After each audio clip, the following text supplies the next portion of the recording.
Alright, so I thought I'd make another tier list since Season 1 of Tekken 8 has just concluded. Well, not just concluded, the Tekken World Tour Finals has just concluded. Congrats again to Rangshu for winning the whole thing with Kuma. What a fucking fantastic performance he put on. Just unbelievable. Kuma is not the character I expected to take the whole tournament, but he did it. And he's got a kid and a wife to support, so honestly, the dude could have used the money, and I'm happy it went to somebody who we know that he could have used it, considering he's got kids and everything. So I can sympathize with that. But also, it's just tier list season. Everybody seems to be doing tier lists right now. I thought I'd throw mine in the works. I have the labels listed up above. You know, must nerf. Nerfs would be good. Leave as they are. Need buffs. These are the categories I'm going to have. I'm not going to have S tier. I'm not going to have, top tier or any of that shit. It's just straight up what I think about each character in terms of what they need for nerfs, and etc. and so forth. Or what they don't need for nerfs. Or just leave them the fuck alone. There's a lot of characters in this game that really don't need anything. There's a lot of characters in this game that fucking need a shit ton, and there's a ton of characters in this game that really need to be toned down a bit, if not a lot. So we're going to be going over all that. Season 2 just got announced, so this is probably going to be my final Season 1 tier list. So here we go. Starting things off with Raven. He very much needs buffs. This character is very below average, I'd say, right now. Raven is near the bottom of the tier list for most people, I think. So, personally speaking, I think Raven could use some clone buffs. What by that I mean, in Heat, first of all, make the orange clones that he has come out, and when you block them, they shouldn't be -3. They should be, I think, +3 or +2 even. Raven should be able to continue offense in some way. +3 might be actually quite healthy, I think, because his down forward 1 is 14 frames, so he wouldn't just be able to spam that out, because you can jab interrupt if you try to challenge. But if he, does,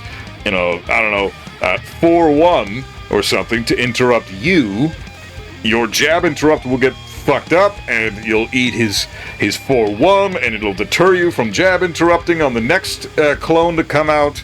And then the +3 pressure will be real. Raven can actually continue the offense pretty well with that. So I'd say make the clones +3 on block in Heat, and make it the heat consumption for the clones slightly less heat consumption. Because I think for what they do right now, the heat consumption is way too fucking much. It does not need to be like, a third of a heat bar for one clone when they're -3 on block and the chip damage is really nothing to write home about, considering what some of these characters have for chip damage. So Raven needs some buffs. That's my idea for a buff for Raven. I'm sure there's a lot of people that have ideas for Raven buffs too, but that's my idea. Next up, Leroy. Again, I'd say Leroy could probably use some buffs. You could argue leave as they are, but I don't know. You know what? Leroy's pretty good. I don't think he belongs down with Raven, because Raven is he needs something. He needs a pressure tool that's viable. He's got a slow back 3. He's got a high back 1. Yeah, they're both plus on block, but he can't really pressure the opponent. Whereas Leroy, he's got a lot of chip damage, he's got a lot of pressure tools. Yes, most of them are highs, but, even his homing move, the homing kick, it might be slow, but it's very hard to punish if you duck that thing. You can very often duck under it, try to get a punish, like a launch punish, and then Leroy can just do his parry and interrupt you and fuck you right up for it. So I don't know, does Leroy need buffs? He's got a safe low. It's like -8. Or some shit. Back 3, is it? Crazy fucking move. I'm gonna say leave them as they are. Leroy's probably fine. Maybe some cool shit's gonna happen when he gets a new move, but leave Leroy as he is. He's got that one. Sidestep 1+2 is +7 on block. And he can mix that up with sidestep down 3-2. you know, he's got some pretty solid. I guess you can't mix that up because they're both highs, and one's a high, one's a low, so there's no mix up there. But he can do sidestep orbital, sidestep down forward 1, you know, sidestep down forward 2 if he wants to be risky. So you can mix up your options in sidestep. So the move is kind of scary, and the chip damage it does is ridiculous. So Leroy, I'm going to say leave as they are. Azucena also leave as they are. She's pretty good. A lot of people like to downplay this character, but I wouldn't say she's fucking amazing, but she's certainly top tier as far as the bottom tier characters are concerned. You know what I'm trying to say? Like, she's in the bottom tier of the characters on the tier list, but she's high up there. So I'm gonna order this, and I'm gonna say Azucena is probably fine as she is too. I don't think she needs any nerfs either. While running 3-2, being +2 on block is great. While standing 3, being +4 on block is pretty cool. It's an interesting pressure tool. She can mix you up from crouch with that and full crouch down forward 4, I think the low is. I'm not an Azucena player, so I'm getting notations wrong. Fucking sue me, I don't care. Yeah, she's fine. Leave her alone. Fuck it. Azucena's good. Hwoarang. Nerfs would be good. Fuck you, Hwoarang players. This channel is like all about talking shit about Hwoarang and Yoshimitsu. And even more so, it's about talking shit to Hwoarang and Yoshimitsu players because they just happen to be the most sensitive players in the entire Tekken community, maybe barring Kazuya players, because I know we're a bunch of bitches too. But as far as I'm concerned, Hwoarang always has been, probably always will be, a super strong character. Exhibit fucking A was Edge on the Tekken World Tour Finals. He got to the top 6 with Hwoarang. You know, he's the only player in the world that could probably do that, just like Keisuke is the only player in the world that could probably take Kazuya to top 16 in the World Tour Finals. But it's the fact that he managed to get Hwoarang past all those Jin players, past all the fucking Dragunovs in top 128, past all the Mishima players, all the Kings, come on, the Feng players, the Nina players. I mean, Hwoarang, he's pretty fucking strong. Edge knows how to use Hwoarang at the pinnacle of his ability. And so if you can bring a character up to that level, and it's possible to do so, humanly possible to do so, get Hwoarang to top 6 in the Tekken World Tour Finals, where literally every single character or every single player in the tournament is a killer. That's the point of it being the World Tour Finals. They're all the best players in the world. I mean, like, that says a lot to me right there. So nerfs would be good. Get rid of his 10-frame counter hit launcher and heat. Fuck that. That's insanely good. And the counter hit down back 4 into flappy kicks into full launch in heat is also nuts. But definitely the 10-frame one needs to go. The jab into the flappy kicks, fuck that shit. Hwoarang, ridiculous. But down back 4 into flappy kicks, maybe that could go too.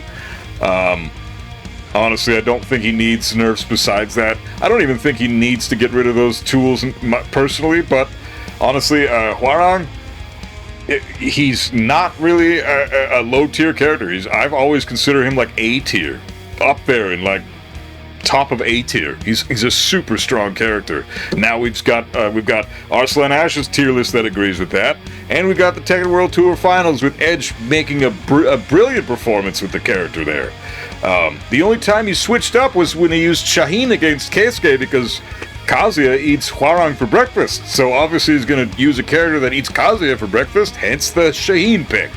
So, which was brilliant because he beat him with Shaheen and he actually eliminates Keisuke from the tournament. That was LCQ Grand Finals. But still, whatever. The point is, he's a smart fucking player. But Hwoarang, really good character. Those are the only nerfs I can think of right now. I don't see a reason to downplay a character like that. He's not hard to play, and he's got a fuck ton of crazy tools that will get you to the top of the world, like we've just seen. So, if he was a harder character to pilot, then I could say, okay, maybe he'd be down here. But he's very easy to play. So, no, he's up here. Bryan. I love Bryan, but nerfs would be good. I fucking love Bryan. One of my favorite characters in Tekken. I don't play the character. I don't think I ever will. Bryan's not really my style, but yeah, he's just a character that I think does a little too much damage. And QCB1 needs to go. Also, Requiem, the elbow, tracks a little too much to sidestep right, which is supposed to be Bryan's bad side. So having a move that's that good, a safe mid heat engager with that much tracking that launches in heat, is a little too fucking strong. Even if it does require a little execution and is kind of slow to come out, it's still a little too good. So Requiem could be toned down, maybe make it a little more unsafe, and get rid of the tracking. Honestly, the tracking is really the only thing I would suggest needs to go on that move. And QCB1 being like +2 would be cool. He doesn't need that move to be as spammable as it is. It's crazy fucking spammable. He's got an electric, and that's not really the style of Bryan. I mean, it fits his archetype because it counter hit launches, but on normal hit, it still gives a knockdown for a free soccer kick follow-up, which is pretty strong. So maybe get rid of the knockdown on normal hit, keep the counter hit launch, make it +2. Not +5, it's a bit too good. It even has less pushback than an electric, so you can spam it and kind of keep them in check more so than you would if you were doing electrics in the neutral non-stop, because you have to dash electric, which makes the electric slower. QCB1, you can just QCB1 all day, you don't have to move in at all. He just goes forward himself with the animation, so... and he stays closer to the opponent. Fucking ads, eat a dick. So, yeah, I think QCB1 could use a nerf, and Requiem could use a nerf, and maybe tone his damage down at the wall a little bit. His wall damage is fucking nuts. Just crazy. Bryan is, again, one of my favorite Tekken characters. I love the character, and I respect the shit out of really high-level Bryan players, like Tekken King and up. Because, you know, for Bryan, I think Tekken King is a pretty high level for that character. Anything higher than Tekken King and you're a god. But, you know how hard it is to get very difficult characters up to that rank. I'm Tekken God with Kazuya right now. I'm struggling to get God Supreme. I'm pushing it. I'm almost God Supreme with Kazuya, but god damn is it difficult with him. And same thing applies to Bryan. He's a little stronger than Kazuya, but he's very difficult to pilot. So, you know, maybe keep his damage, because that's a hallmark of the character.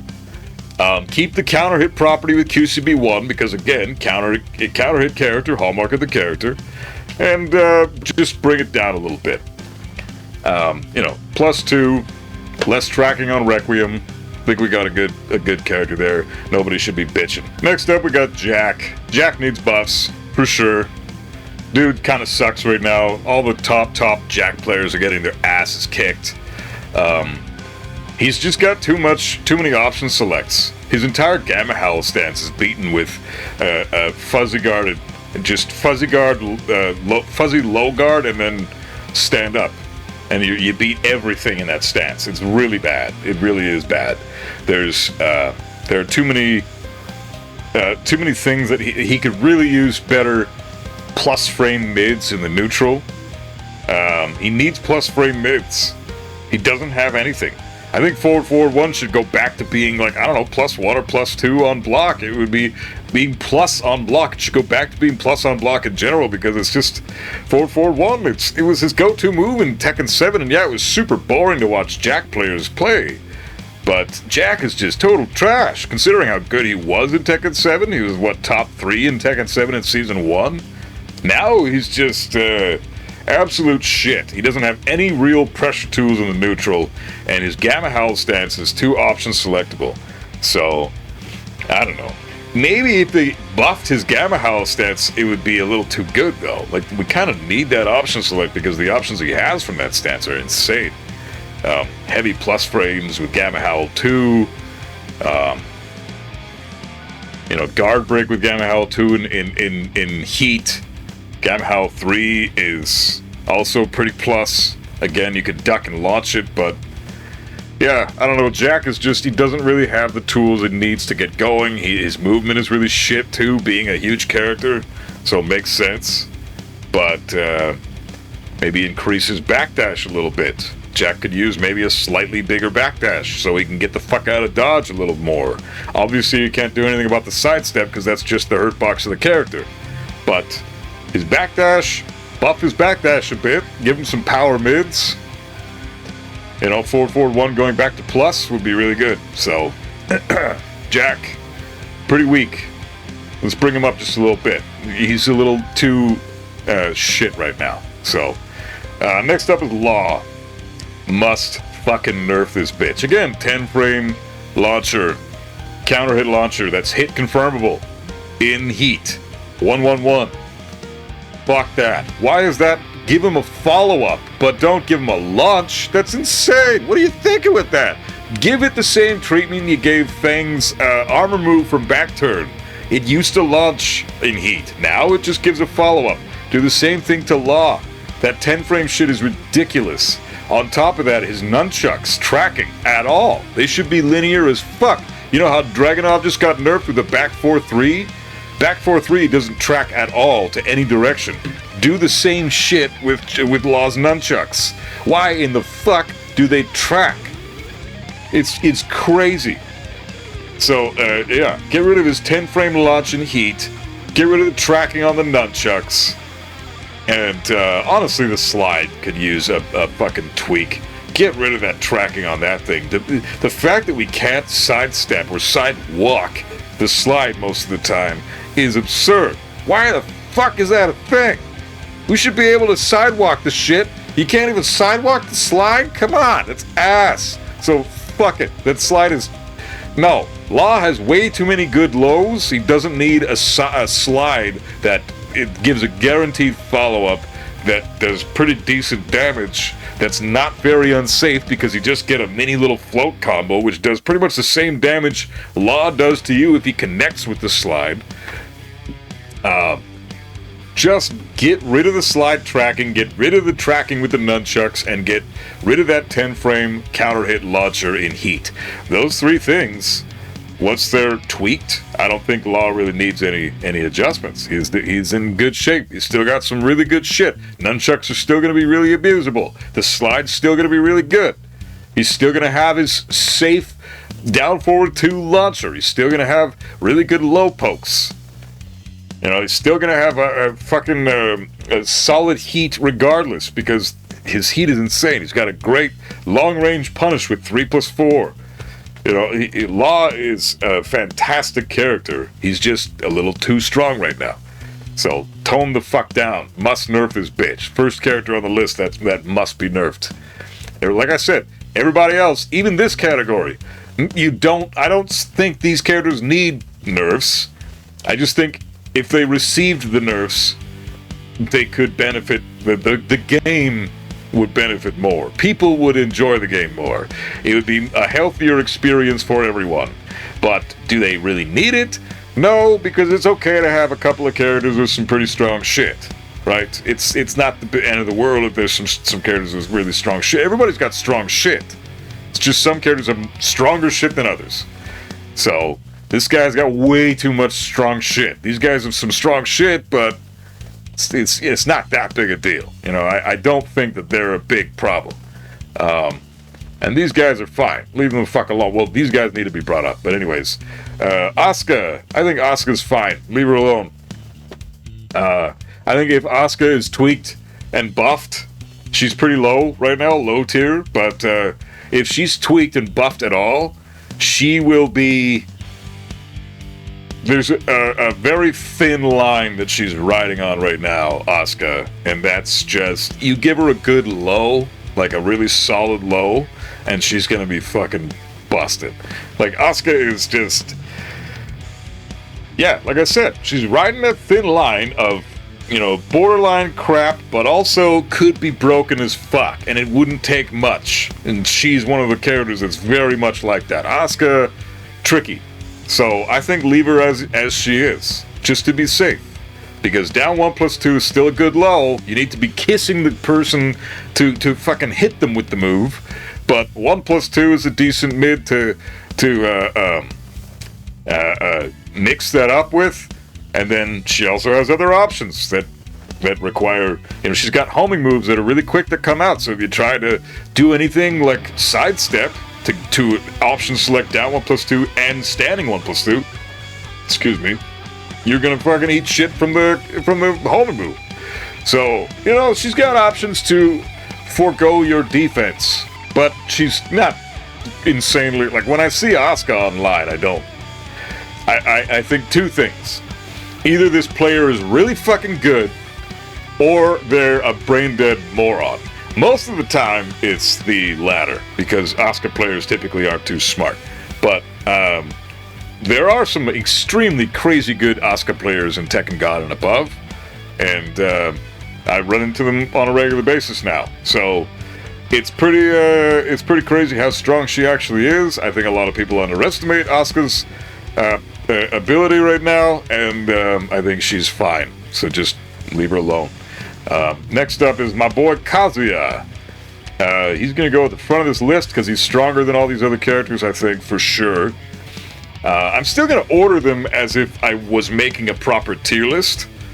And so you can just say that, like, the top tier is the, God tiers. The second tier is S tier. Mid tier is A tier. And then the bottom tier is B. I don't think B, anything lower than B is required. But that's basically where I'm going with this. Kazuya's at the top of A tier with this. He's really fucking strong. I've been getting some comments on the YouTube lately about my boy Kazuya, saying that I've been downplaying him.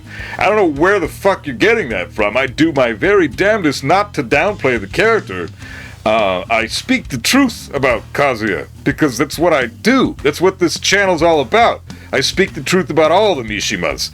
Kazuya, on paper, which I've said many a time, which I think everybody now who's a Kazuya fan, which is the majority of my fucking channel followers, listen the fuck up.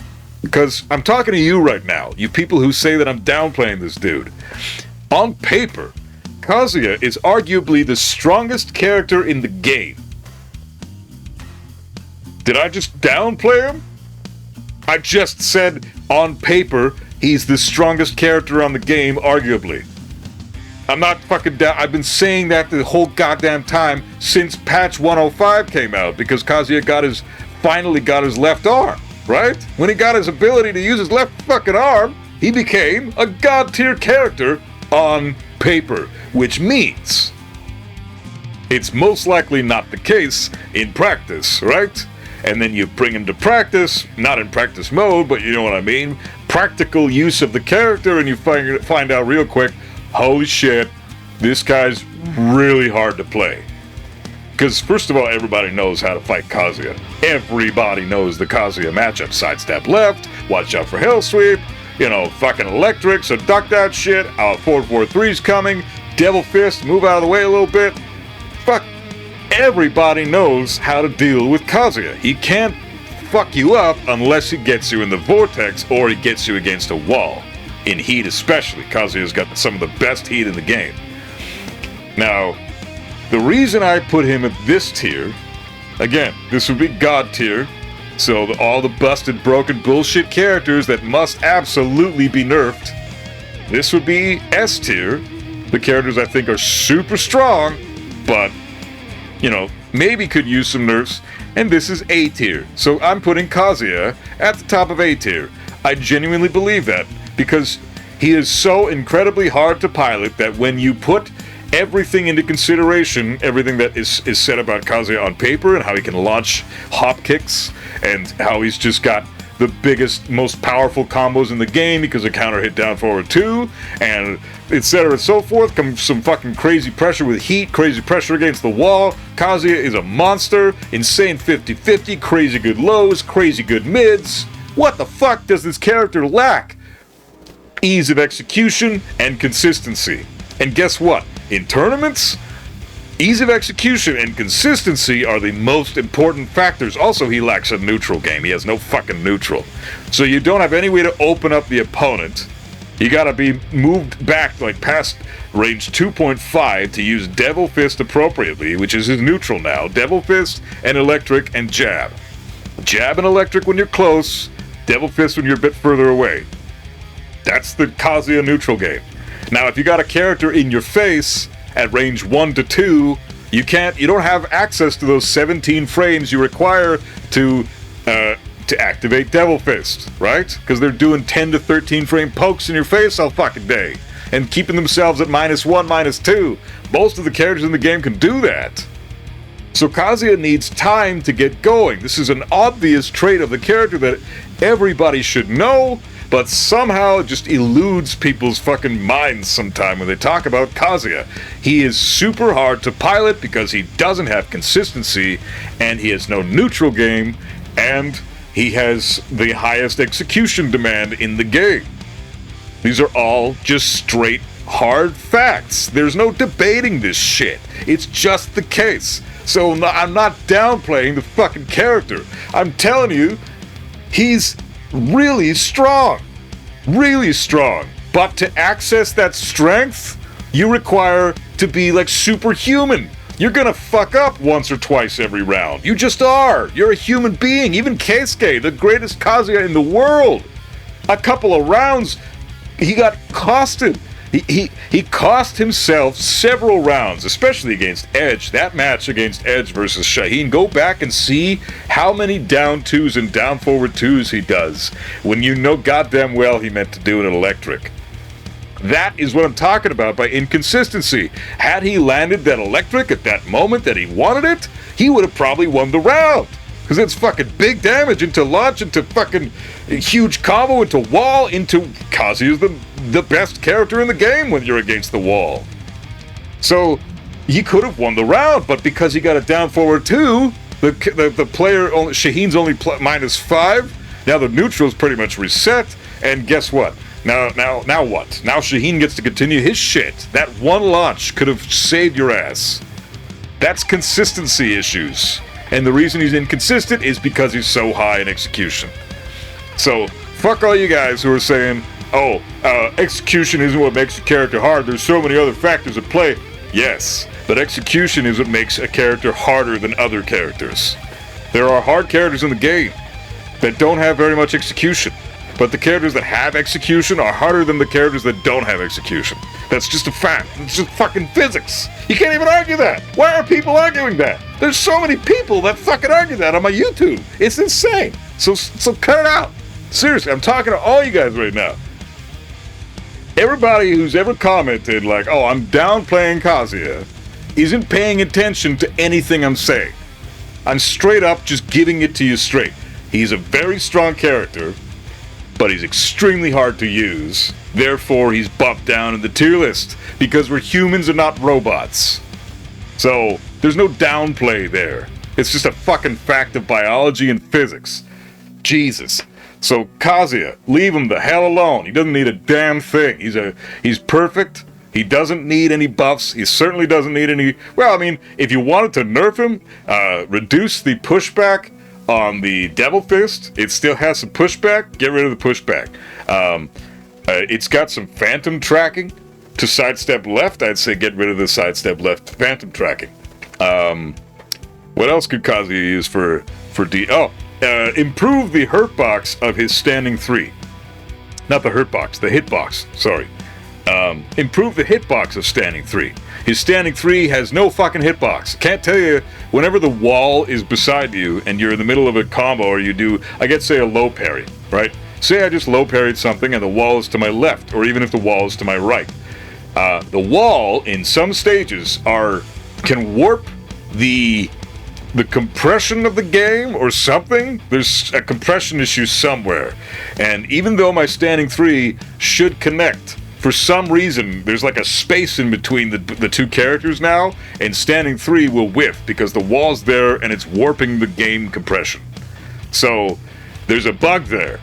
That should be fucking fixed, and that's because his standing 3 hitbox is trash. It basically doesn't exist. It's almost as bad as his down forward 1 hitbox was before it got buffed. Or I shouldn't say buffed, it got repaired. So, standing 3 hitbox needs an adjustment, I think. My wish list for Kazuya, my personal wish list, is while standing 4-4 to be neutral on hit. Personal wish list, not necessary. You don't have to give it to me, Bandai Namco, but if you're listening, it'd be really cool if Kazuya had a fucking neutral that was, you know, or 11 frame while standing punish that was neutral on hit instead of -4. I got the punish and now it's over? My turn's over? That's bullshit. You know, when Heihachi gets +6, Reina gets +6, Devilja gets +4, Jin gets +4. Why the fuck do I get -4 with Kazuya? They all have the same while standing punishers, more or less, with variations between the 5 Mishimas, but, well, again, 4.5. Jin's not really a Mishima. So, yeah, Kazuya, that's just the one thing that I have to say about him. While standing 4/4, neutral on hit. I'm not asking for much, but that's my wish list. It would be cool if you gave me that for Christmas in spring. But it doesn't need to happen. So standing 3 hitbox can be buffed or, you know, repaired. Again, to reiterate, maybe reduce the tracking and the pushback of his Devil Fist, and that's it. You don't need anything else. He's fine. Leave Kazuya the fuck alone. He's so well balanced right now. It'd be nuts to nerf him. It'd be even more nuts to buff him. So just leave him alone. June. I'd say June could be either nerfs would be good or leave as they are. But I think honestly June could probably use nerfs. June has a wall splatting heat smash with that activates at 13 frames and it hits full screen. It's extremely linear as all heat smashes should be, but that's irrelevant if you place it very well, as some top level June players do. That's an extremely good heat smash. It's -6 on block, but it's got a lot of pushback too. So I think that another nerf to this bitch right here. And this bitch right here, to be honest. Holy shit, I didn't even talk about that. Wall splatting heat smashes. Law, Hwoarang, June. Those 3 characters right now, so far, are the only ones that we've talked about that have wall splatting heat smashes. The problem with that is every heat smash is unique in a sense, sort of, whether they're more plus or less plus, or more, they track more, or they track less, or they're faster to come out, they're slower to come out, whatever. There's minor differences with every heat smash. But the wall splatting heat smashes are just a cut above the rest. They honestly are. Because there's something to be said about being able to get some extra damage for your heat smash just because you get a wall splat. I mean, you can get that with any stage in the game, pretty much. So the fact that you have wall splatting heat smashes in a game where there's only, like, what, 6 characters that have them? Like these 3? Or 8 or 9? I don't even know. These 3. And then you got Feng. You got Jin. You got Yoshi. You got Leo. And you got fucking Heihachi. So what is that, 7? 7 characters, I think. Is that all of them? Yeah, that's it. No other characters have wall splatting heat smashes that give a full combo after, but 7 characters in the game giving you a full combo after your heat smash is insane. So if nothing else, nerf that. Get rid of that shit. That should not wall splat for a full combo, especially considering her wall combo damage. The wall combo damage June has is ridiculous. She's a waifu character. She has easy mode tools to get her combos. She doesn't need exceptional wall damage on top of that. So I think the wall combo damage should be brought down quite a bit. And the wall splatting heat smash, gotta go for all characters, including my boy Heihachi.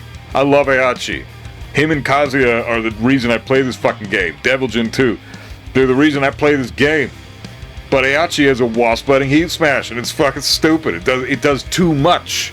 I feel like I'm a Super Saiyan when I play Heihachi, because he's got a wall splatting heat smash, and it's only 15 frames to impact. All those need to go. Fuck that. So that's what I think June could get a nerf on.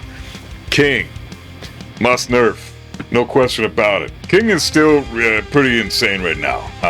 He's not, I wouldn't even put him in the top 10, honestly. I'm gonna order the must nerf section or the god tier section in a little bit once they're all up there, but King is He's only a couple of nerfs away from being really balanced. His throws are pretty nuts, but that's the character. You gotta give him something.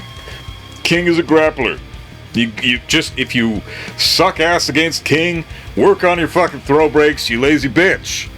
I don't play King, but I like King as a character because he's interesting. He adds a cool element to the game with being a mainly grapple-oriented character.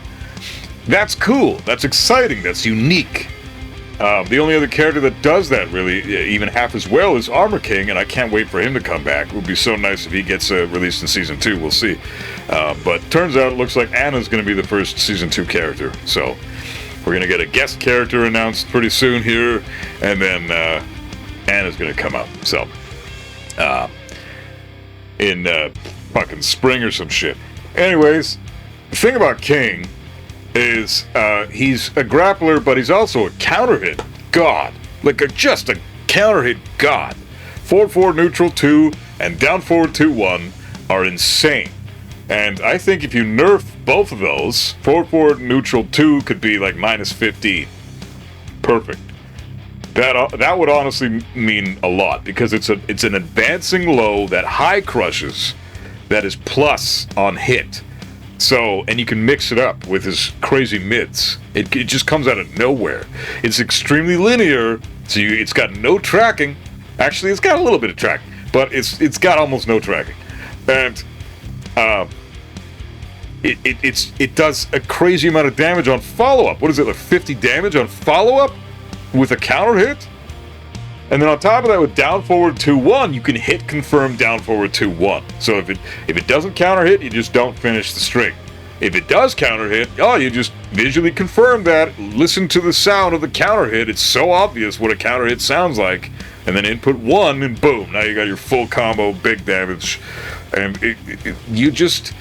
why does King have that in a game where he's the sole grappler at the moment? Let that concept shine more. Bring out his throws more like they've been doing. But the thing that stuff that's bringing King up to the high level is not his throw game. It's his fucking counter hit game. Down forward 2-1 is ridiculous, and forward 4 neutral 2 is not much better. So I think both of those need to go. Forward 4 neutral 2 being minus 15 on block, with even less tracking, like 0 tracking, because again, it has a tiny bit of tracking. Get rid of all the tracking, and minus 15 on block. Healthier move. It'll still be a really, really good move, because it'll still be a plus on hit, advancing low, high crushes, does big damage on counter hit, really fucking good. But if you sidestep it or you block it, you get King dies. I think that's more than fair. It's high risk, high reward. Same with down forward 2-1. It's high reward, no risk. Literally no risk. You're not doing, it's a 13 frame mid with tracking to his bad or to his good side. So you have to sidestep it the other, to his bad side, obviously. But even then, it can clip you sometimes doing that. So no, ridiculous move. They need to make it so that the King player needs to commit to the fucking move. Down forward 2-1. Let her rip. If you don't let her rip, you don't get your fucking combo. Simple as that. And guess what? The second hit is a high, so you can just duck that shit every time they try to attempt it. If they don't get their counter hit, that's not your fault. That's the King player's fault for not placing it right. But just being able to fish for counter hits with a grappling character makes no sense to me. So down forward 2-1 needs a nerf. Everything else, fuck it. Leave him alone, honestly, but this shit needs to go. It's really stupid right now. Claudio is next. I'm gonna put him right there. Claudio, you gotta nerf the shit out of this guy, man. Claudio's insane. He's basically Kazuya if he had 0 execution at all. With not nearly as good a 50-50, but his heat smash makes up for that. So yeah, he does have a pretty solid 50-50 that way, once he's in heat. So, and you get that every round. Once a round, you get a heat smash that's a low that does pretty chunky little damage that also high crushes. So, and it's only minus 14. It's a really fucking good move. And Claudio's never had a good low before. Now he has a good low every single round. That's something you got to look out for. Plus, he's got sidestep 4. It's still a really fucking good low. It's +6 on hit. And you mix it up with back 1, and you never want to duck Claudio. So it's basically a free move. Free damage. Free plus frames. Stupid. So back 1 should be -9 and 0 pushback.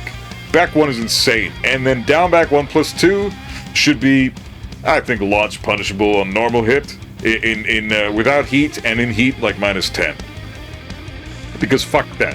It does way too much. If you can't even punish the fucking move, why?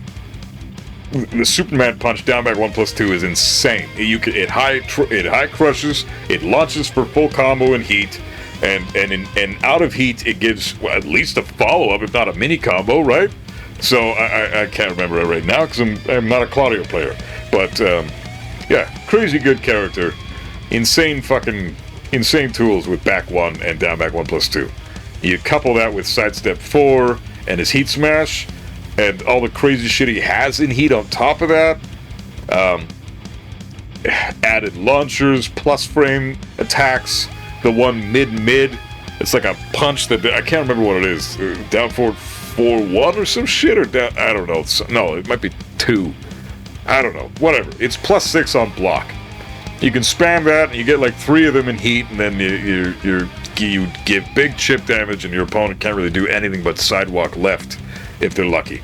So, Claudio, really fucking strong character. Definitely needs to be toned down, and he was highly represented in the World Tour Finals. Highly represented by several players. Same with King, same with Law. So all the shit I'm saying is backed up by a myriad of evidence you can find yourself. So this isn't news to anybody. These guys, the shit that I'm saying needs to be nerfed. Definitely needs to be nerfed. Nina is next, and she's going to the top of must nerf. There's a few things I want to talk about with Nina. Everybody, not a whole lot of people really know what Nina's nerfs should be, but her guns do too much damage. First of all, they don't use enough heat, so increase the heat amount. Her heat smash needs to be, if you block it, you should only have to take the first 2 hits. You know, the move into the kick into the guns. That's it. Block that shit, but she shouldn't be able to finish that. It's more chip damage, and if you're in heat, you're losing your heat bar just because you're blocking the move.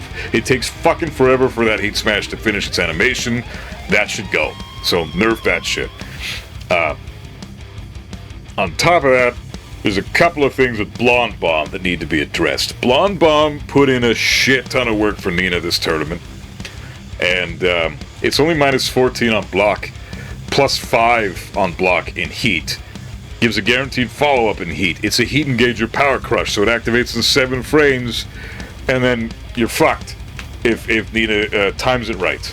Blonde Bomb doesn't really have any downsides because you're not really going to place it unless you're a moron. Like, most Nina players are not too bright, but Nina players that, you know, high level Nina players place it very well when they know that you're going to press, so that you press into their power crush, and even if you just jab into their power crush, the Blonde Bomb becomes safe. Because for some reason in Tekken 8, it wasn't like this in Tekken 7, but in Tekken 8, when you block a power crush after you've just done a move and the power crush animation hasn't finished yet, so you still have time to block after you do that move, the power crush is safe. Why? That makes no sense. I think that whole entire concept needs to go. Bring it back to the Tekken 7 ways, especially since you already buffed the fucking power crushes with coming out in 7 frames instead of 8. That's insane. So yeah, Blonde Bomb, the guns do less damage. What else was there that Nina needs? Well, I don't know. I mean, there's down forward 1-2 is crazy, and back 2-2 is crazy, but those are kind of Nina tools that she kind of needs. And I mean, it would be stupid if they didn't jail anymore, because it's the whole point of the character, even though it's really cheap shit, especially with back 2-2 being a homing move. It's a 12-frame homing move, and it jails on block. It's so stupid. But yeah, those are the primary nerfs that I think Nina could use. So Anyways, that's my opinion right there. Feng is next. I'm gonna put him right. I'm gonna put Feng right there. I think he's a little stronger than Law. Still, that Kenpo shit just does way too much for him. Way too much for him. The two nerfs that come to mind with Feng is down forward 3 being -10 would be nice, because the fact that it's -7 in launches is crazy. It's pretty stupid. It's a safe mid launcher that does some more damage than it should, considering what it does, and it can also pick up. It also hits grounded. So if you do sidestep 4 and launch them with down forward 3, that works. Yeah, that could use a nerf. So -10 for that mid. But also, I think his Heat Smash, again, it's a wall-splatting Heat Smash, so get fucking rid of that shit. It looks like in Season 2, Feng is going to get some kind of a change to his Heat Smash, or it's going to be a second Heat Smash or something, and it doesn't look like that one is going to wall-splat from what I can tell by the animation. But right now, it does, and that's ridiculous, so get rid of that shit. Both of those things need to go. Those are two big nerfs I could see him getting, honestly. So, and the Kenpo shit is basically just Feng. That's the way he is. It's hard to really pinpoint what other nerfs he could use, but if you have ideas for other nerfs for Feng in the comments, then let me know. Jin, next up. Is he stronger than Nina? Yeah, I think Jin's stronger than Nina. I've always had Jin in my top 3, but after seeing the Tekken World Tour Finals, I'm kind of forced to put him above Nina. I truly believe that. I mean, they're honestly, the top 3 can be moved around any way you want. They really can. It's not set in stone. The top 3 are the top 3, though. And it's definitely Dragunov, Nina, Jin. There's no question about it. There's no debate anymore. Dragunov, Nina, Jin. It always has been, and hopefully not for too much longer will it be. But Jin is insane. There's way too much shit for me to even list off right now. First of all, let's just start with the small things. Counter hit forward 4. The transition into combo should be as difficult as it was in Tekken 7. None of this easy mode back 3 bullshit. Run up, back 3, easy mode combo. Like, at a range 3 counter hit fucking mid that's safe, that you can throw out just willy-nilly. It does too much for you. The character is playing itself. Down 2 is an obvious choice. Down 2 needs to no longer launch, or it needs to be a stagger low. So you block it and Jin's staggered. Do, like, if you just blocked a hell sweep. That's what it should fucking be. -23 or whatever the fuck. That's what it should be.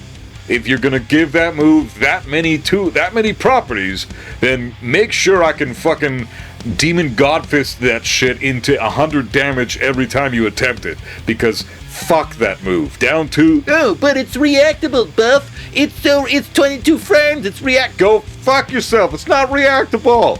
You guys are idiots. There were people in the highest level in the Tekken World 2 Finals that were getting shit on by that move. Yeah, it's reactive. Get fucked. Bryan's Snake Edge is reactable. Okay? Bryan's Snake Edge.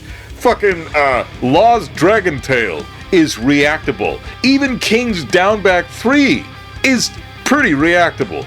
Jin's down 2 is not fucking reactable. 23 frames is the bare minimum that the average person can see when they're playing at their highest, like at they're on their best day. They're operating at 100%. Their reactions are top tier. They've smoked 0 weed that day. You know, they got a good sleep. They're on the top of their game. Like, that's 23 frames is the peak right there. 22 frames is 1 frame too fast. It's only 1 frame, but guess what? That makes all the difference, because now our eyes can no longer see. Can we typically react to down 2? If it's spammed a lot and if we're looking for it, maybe. Yes, sometimes. But is it reactable? No, it's not. So stop saying it is. You're spreading misinformation because you're downplaying your character, and that's nonsense. I don't have time for shit like that. Just face the fact that your character has a broken ass low. That needs to go. It's ridiculous. It's ruining the game. So down 2 needs to stagger on block, or it needs to no longer launch on counter hit. You get rid of one or the other, and then the tracking can be reduced. It doesn't have to be like no tracking at all, but the tracking it has right now is insane. It should have like down 1+2 Kazuya tracking. It has very slight tracking to sidestep right. But this tracks both sidestep left and sidestep right. You have to sidewalk this shit preemptively to ensure that you'll dodge it. Otherwise, you're getting clipped. Plus it hits grounded. Plus it's +4 on hit. So it's an advancing low. It's a momentum building low. And on top of all that, it high crushes. So it's a move that you don't even need to worry about getting blocked if you're a smart Jin player, because you're just going to throw it out when you know your opponent is going to go for a jab check, and you're going to go for a counter hit launch. Like, that's the point of the move, right?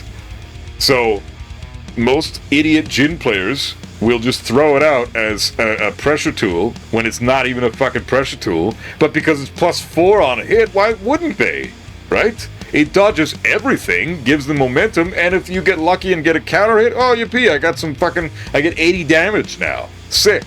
Or more if you use heat. So, no.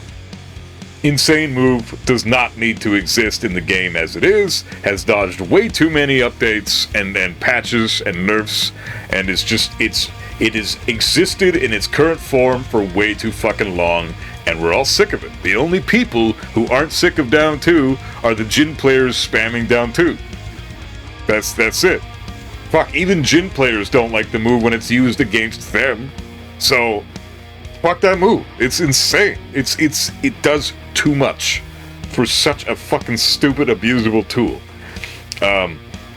So what else is there for Jin? There's, oh yeah, the best heat smash in the game while splatting fucking heat smash. You know what this should do?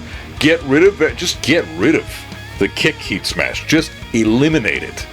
Don't even fucking do anything. Just give him the heat smash that he has that does a little more damage. Oh, but that would be so shitty because you couldn't wall break and you couldn't floor break. Fucking yeah, I know. Get fucked, Jin. That's the point. You can just get the extra damage. It's a 57 damage heat smash. That's already more damage than almost every other heat smash in the game, barring like King and Panda. I think those are the only two, right, that do more damage than Jin's. Yeah, King does 60 damage and Panda does 62 damage. Jin does 57 damage with his second heat smash, the one where he does the backflips in the air and shit. That should be his only heat smash. The wall splatting concept that he gets with his heat smash, especially from the range that it wall splats at, you have time to run in, do a can-can, re-splat them, then bound them at the wall, then finish them with whatever finisher you want. It's crazy. Fuck that.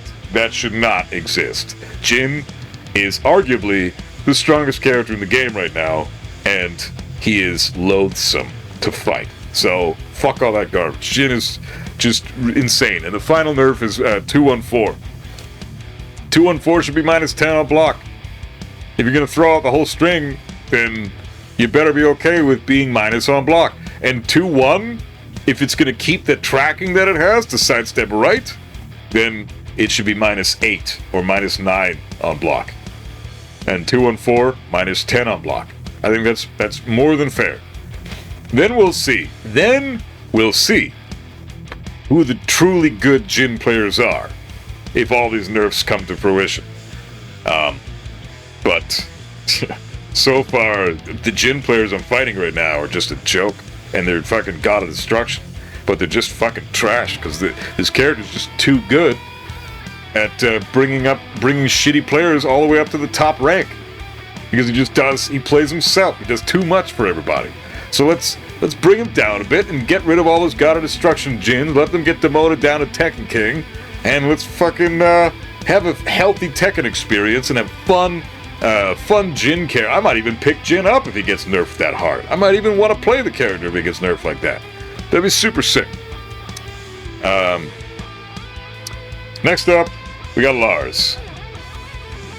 Lars, I don't know. He could probably use a few buffs, or he could be left as he is. I'm gonna put him here. Leave him as he is. He's fine. He doesn't need shit. Just leave him alone. I don't like Lars. I never have. I think he's a shitty character. I suck at the Lars matchup. Full disclosure, I'm trash at the Lars matchup. If you fight me with Lars, you're pretty much gonna get a free win. I don't care about Lars. I've spent so many hours in the lab with this bitch, but because of all the screen noise that he creates with all those stupid stance transitions, I don't care how many times I've seen the move. I swear I've seen Lars' move list 1,000 times plus. I'm not exaggerating. And I still get fucking what the fuck is going on syndrome when he's on the screen doing his flippy shit. Because it's Lars. He's like a fucking anime character in Tekken. The most anime character in Tekken. He belongs in, like, I don't know, weird ass fucking Bleach or what's the other one? One Piece. You know, those animes. Like, put Lars in those, or he belongs in, like, Final Fantasy with his buddy Noctis. Like, that's where Lars should be. He shouldn't be in Tekken. I fucking hate his design. I hate his moves. I hate his attitude. Like, Lars just sucks. I really don't like the character. I think he's just garbage. But as a character, in terms of gameplay, specifically gameplay, he's not super strong. He's just not. He has a lot of faults. I'm actually going to put him.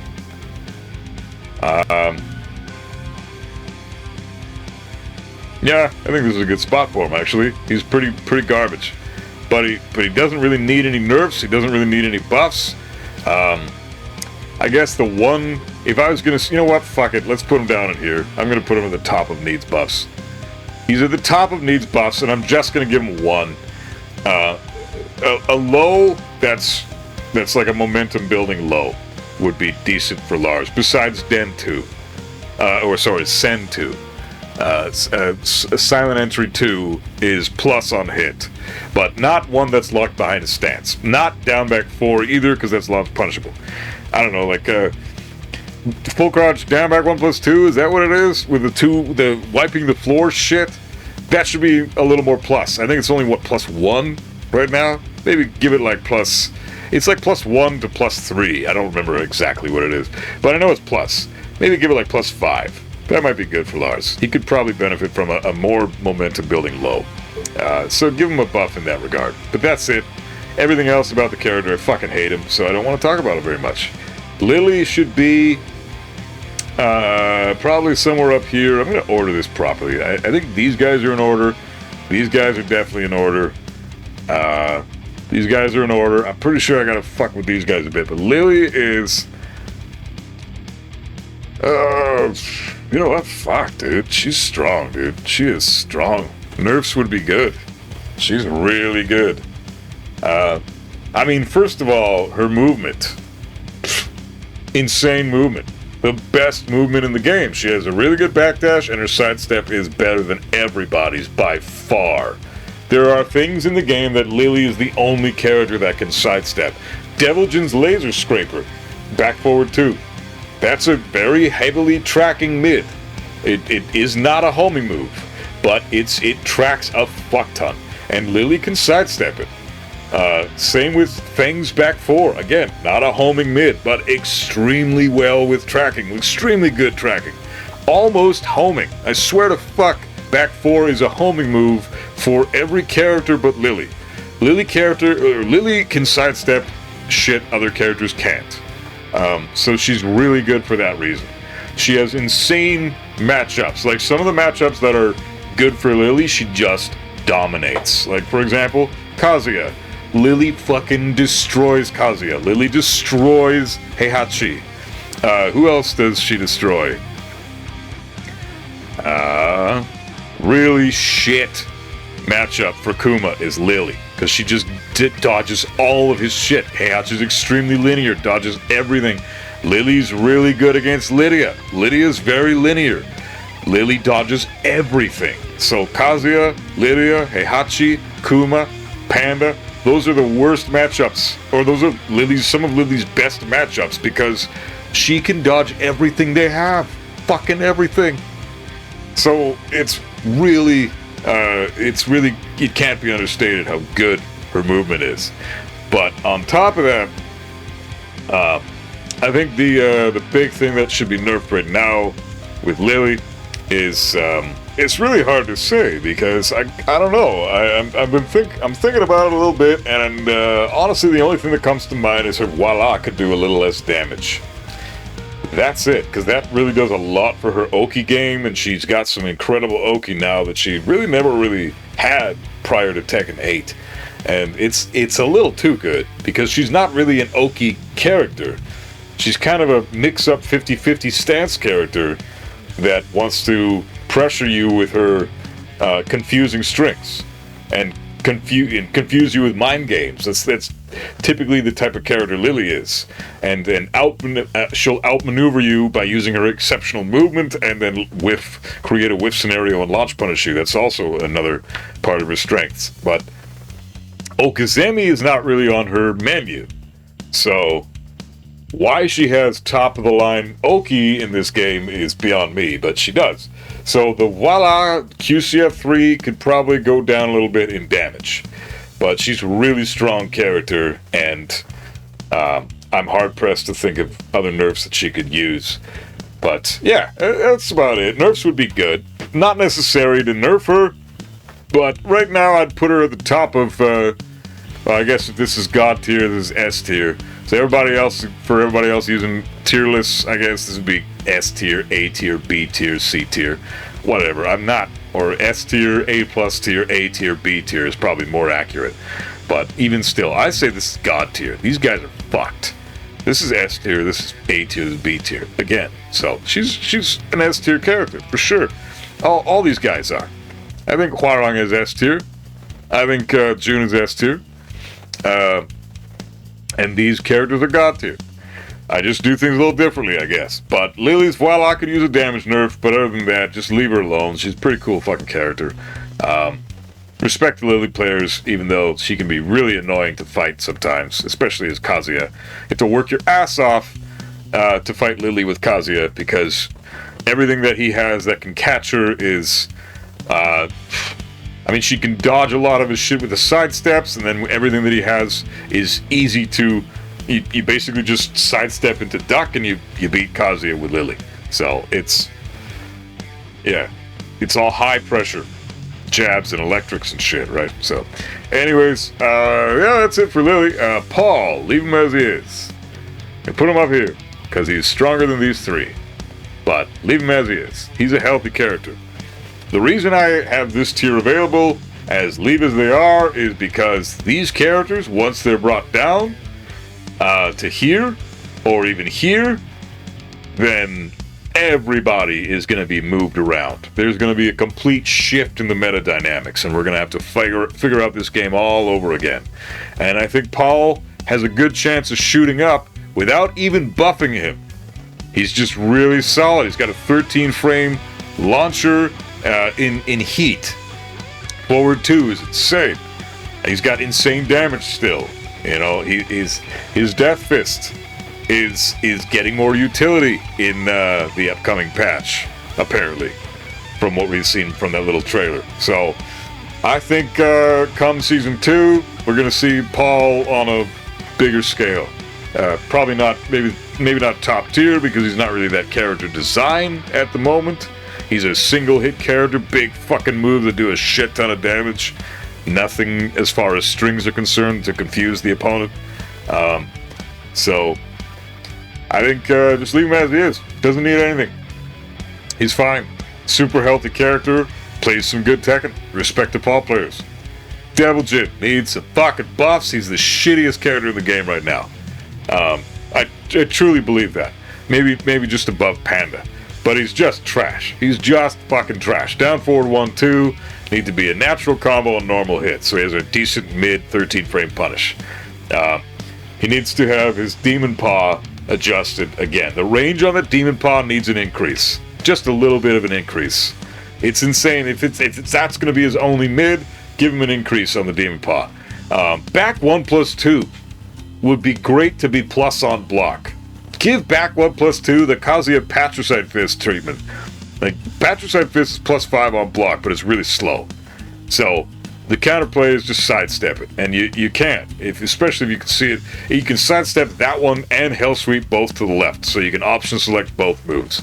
So, and that's the move. Hell Sweep is the move that everybody gets confused with the Patricide Fist when you're doing the animations. Because the timing of the Hell Sweep is fucked over by the Patricide Fist. So, instead of just going for the duck of the Hell Sweep, just sidestep left and you'll dodge both options. Same thing applies to Deviljin. Sidestep left for Hell Sweep, sidestep left for back 1+2, you dodge both options. But if it was like +4 on block and left the opponent in crouch, that would be really cool.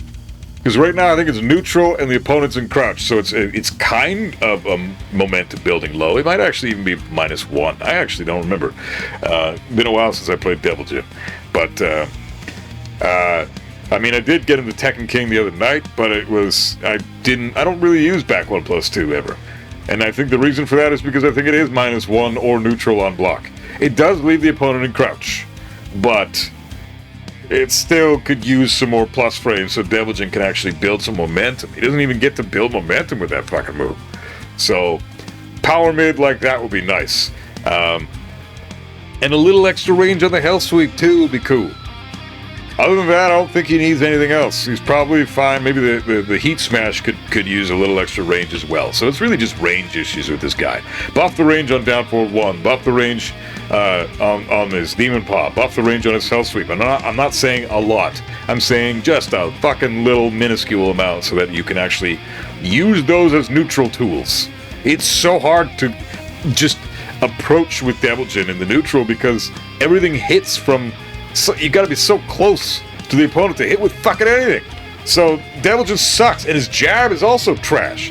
So buff the range on his jab, his down forward 1, his Hell Sweep, his Demon Paw, his Heat Smash, and I said one more thing. Oh yeah, plus frames on back 1+2 would be sick, and less heat consumption on the laser as additions when he is in heat with QCF 1+2, or sorry, CD 1+2 into the laser extension. And up forward 3+4 1+2. Those two moves with their laser extensions should be more plus on block, or not more plus on block, but should take less heat, consume less heat. I think they consume like 1/3 of a heat bar right now. That's insane. It should be like maybe 1/5 of the heat bar if all they're gonna do is +2 on block. And, you know, that's it. And fucking up forward 3+4 1+2 doesn't even do that. It's -15 on block, but it has insane pushback, so the neutral's just reset. But man, Deviljin needs a lot of work. He's really bad right now. So fix those problems. Shaheen is insane. He's going up here. Hard S tier, God tier character. He is so good. So good right now. Nerfs for Shaheen. Forward 4 should not guarantee a follow-up after. And it should be like -7 instead of -2. That's just, that move is too strong. Slide should be super linear. Again, same problem as Law. I'm actually going to change these two. Law, I think, is stronger than Feng. So I'm going to keep Law here. But Shaheen is stronger than Law. And Shaheen is a perfect character. He has perfect pokes. So he's an amazing neutral. He's got pressure tools of up forward 1, back 3, while running 2. Fucking dude has everything. He's got good lows with down 3 and the slide, which gives you a guaranteed follow-up. He's got a guard break in heat that can remove your gray health, which he can do with other options as well. Very easily can Shaheen remove your gray health. So I think that concept should be removed from the game entirely unless you're going to give it to everybody. So get rid of the gray health removal with Shaheen and with Nina. Who else has it we've talked about already? That's it. No one else has it. That's it. 2 characters have gray health removal. Both of that shit, these characters, both of them, that shouldn't exist. So, unless you're going to give it to everybody. Same thing with the wall splitting heat smashes. Again, speaking of heat smashes, Shaheen's heat smash should be punishable if you sidestep it. He shouldn't fly all the way to Timbuk 2 when I want to fucking get his back and get a decent punish. I've correctly sidestepped the move that I called out, and now what? He gets to punish me? Because I'm trying to fucking run up to him into an electric and he ducks and then launches me for it? Fuck that bullshit. The heat smash should be punishable if you sidestep. Period. So there's all those, like the guard break itself is insane. That entire concept is nuts for how much that does for the character. So there's a few nerfs for Shaheen that I think really should be dealt with. I think that's about it for Shaheen. Maybe less tracking on wall running 2. Wall running 2 is too strong for this character. Since he has such good pressure tools, he doesn't really need that one. So, wall running 2 having less tracking would be beneficial for the health of the game, I think. Otherwise, as soon as Nina and Jin and Dragunov see some big fucking nerfs, Shaheen's gonna be right there to steal the spotlight, and now we're gonna see nothing but Shaheens in tournaments, and I really don't want a repeat of Dragunov 8, or Jin 8, or Nina 8. Like, I don't want that repeat. Like, let's just get a brand new meta, please. Shaheen is already super prominent in tournaments because he's a perfect character. Amazing homing moves, amazing pokes, amazing damage, amazing 50-50, amazing movement, amazing pressure tools, amazing fucking everything, amazing heat. Like, this character has everything. He's not even a jack of all trades. He's almost a master of all trades. He's like a virtuoso of all trades. It's crazy. Shaheen is too good, so the shit that he's really, really, really, really good at, which is everything, should be toned down a bit. Tone down some of his tools and it'll bring his entire kit down. So, forward 4, -7 on block, less chip damage, no follow-up on hit. Knockdown, fine, but no follow-up guaranteed. What else? I said, heat smash. Punish it if you sidestep it properly. It could be linear, too. That would be nice. Like, every heat smash should be linear. And while running 2 with less tracking, significantly less tracking, would be really nice, too. So, those are the nerfs I'd give Shaheen. Yoshimitsu. It's going right up to the top there, even in front of Shaheen. Insane character right now. Flash needs a heavy nerf. Flash should not launch at all, ever. Period. Not in Tekken 8. In Tekken 7, that was okay, because he did shit damage. But Flash, launching with the damage he has, and the wall carry he has, fuck no. It's insane. That move is, yes, you can bait it out, but a good Yoshi is going to place it well. They're going to acknowledge that you're baiting it out, and they're not going to use it until you get comfortable. You start laying it under pressure because you notice they're not flashing. And then you eat one flash and it costs you the match. Because now you gotta, not only did you lose that round because Yoshi's damage is fucked, which is the other thing that needs nerfs for Yoshi, his combo damage, period. It's insane. All the big moves that he uses in his combos need to be toned down. Every move that's in a combo should be slightly damage nerfed so that his 90 damage combos go down to 60 damage. He should not have 100 damage combos, but he does. Yoshimitsu's never been that type of character. He's never been a damage heavy character. Why the fuck does he have such insane damage? It's ridiculous. So Yoshimitsu, yes, needs nerfs. The nerf for Flash that I would give it is more recovery frames on whiff, so it's easier to whiff punish, because honestly, everybody says you can just whiff punish Yoshimitsu if he flashes, but no, you can't. So you really do have to be looking for it. You have to really bait it out, and they have to do it at the exact moment that you wanted them to do it, and then you can whiff punish it. And it's doable on that level, but anything else, any other time, good fucking luck with punishing the Flash. You know, if you don't expect them to randomly throw it out, you'll often miss your whip punish. So, yeah, more recovery frames on whip. Also, like -20 on block would be nice instead of -15, -20, so that everyone can launch punish it, except for Steve. But whatever, you know, it would be super nice to have that move be that fucking terrible, and then get rid of the launch properties and reduce his damage. You don't even need to do anything else to spin. Spin's fine. Just get rid of flash in the condition it's in. It'll still be a great move, because it's a 6-frame move that you can use to interrupt anything, and then you get a follow-up heat engager guaranteed. I think that's fucking awesome. But back 2-2 should not launch in heat. Otherwise, flash is gonna launch in heat.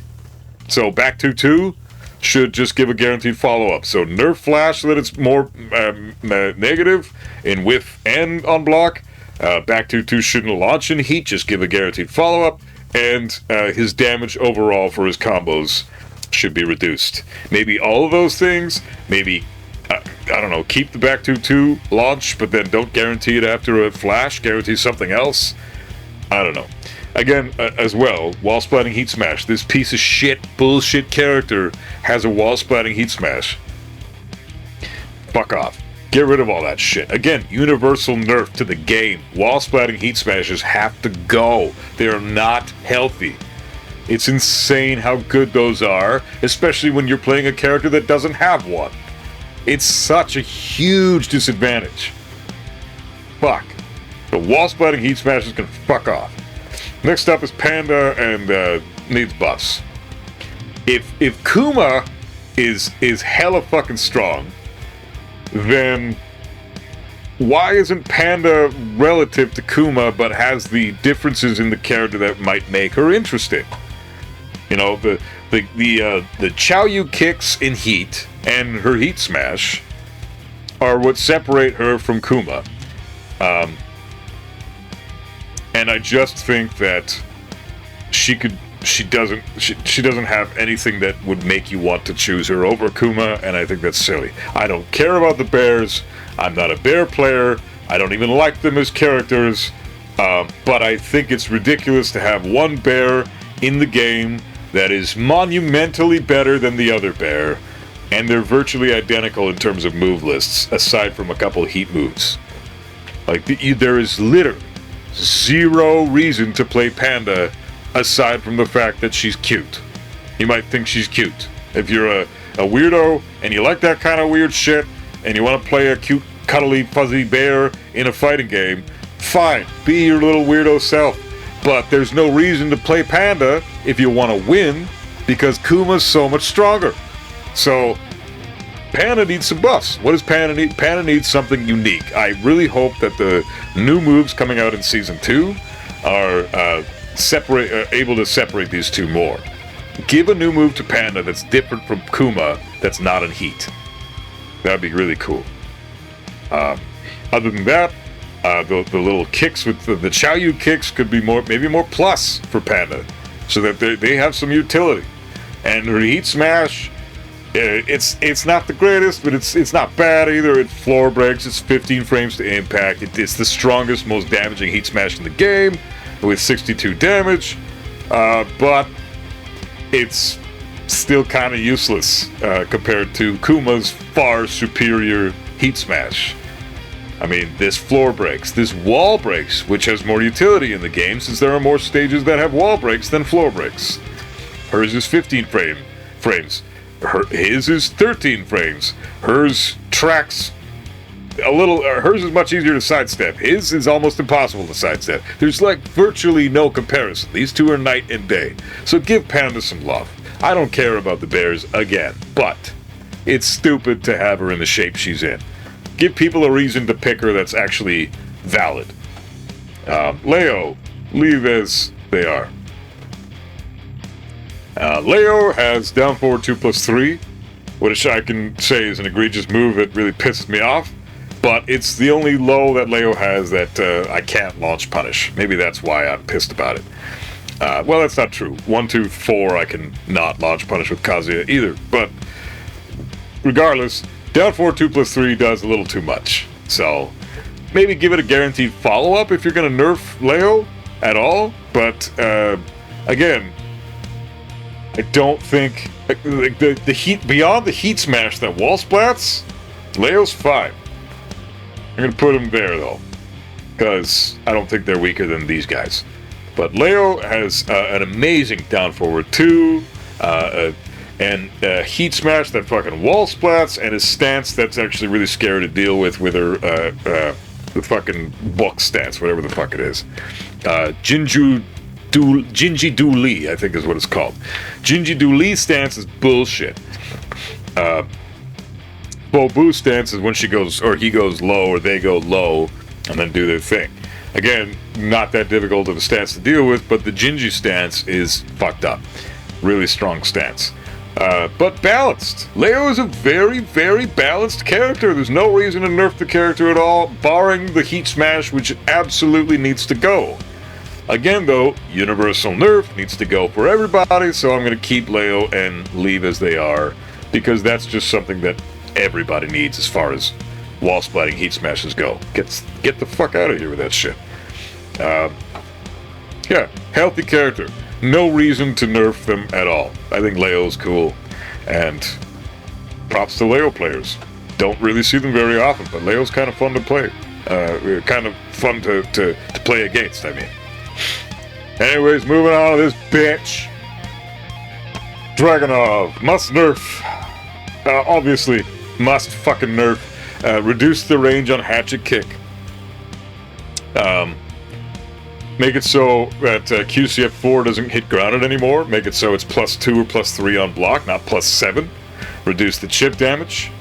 And remove all the tracking from that move. All of it. You should be able to sidestep it left and right. Even with the fucking bears. I want to be able to sidestep and sidestep left and right QCF4 or Sneak 4 with Dragunov with Kuma. Consistently. No joke. Give me that shit, and then it'll be a balanced move. Until then, it's not a fucking balanced move. It's bullshit. So, those are big nerfs that Dragunov needs. While running 2, again, no tracking to either side. Too fucking strong of a move, does too much, especially on counter hit. +4, advancing mid, super easy to do, no execution required. This is while running 2. Maybe if you suck at executing stuff, it's tricky for you. But if you're a fucking Bryan player, a Kazuya player, a Heihachi player, you're Deviljin player, you know, fuck, even Steve player, that's not execution. You know what execution is if you play anybody else that I just listed. That while running 2 is not a fucking hard to do move.